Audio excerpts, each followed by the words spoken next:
Jare Salonen. Ja musta on hauskaa se, että täällä on joku kilpailija ilmoittanut tavoitteekseen tänä viikonloppuna voittaa Jare. Ei se väliä miten muuten menee, mutta nyt katsotaan, hei, Modified 3, se oli Eva Nelonen ja Jare Salonen. Siellä menee. Suomen lippu hyvä.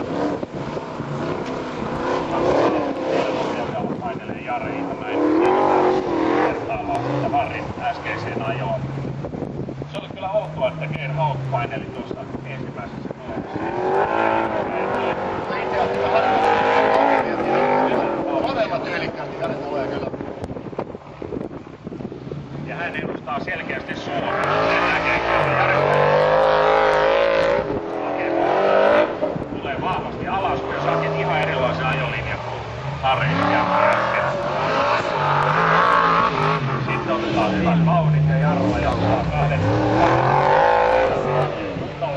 Ja sieltä sitten kutsuu maali.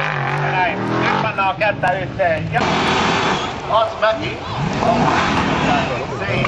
kyllä.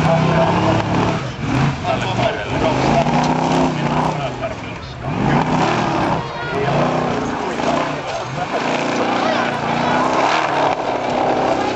Ei aavistunut. Ja siellä painelee sitten Hasse. Katsellaan, Hasse on Suomesta, ainakin osaa suomea, sen verran tietoa. Ja ei, Hasse on siitä hyvin tärkeä. Hän on tämä lajin tuonut Suomeen.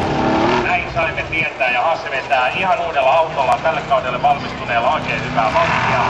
Ja itse nousee 9-portista läpi, siististi tulee 10-portin alas nätisti. Ja sitten mennään tuolle tasaiselle osuudelle, vedetään hyvät vauhdit ja 2000-porttikin menee siitä näin ja viimeinen pitkä mutka ja sitten tullaan maaliin. Ja erikoisapplodit pistetään tässä. Hasse Mäki, Insane, Ruotsi, Sverige. Ja varmaan sellaisen, että aivan käsittämättömän hiljainen moottori.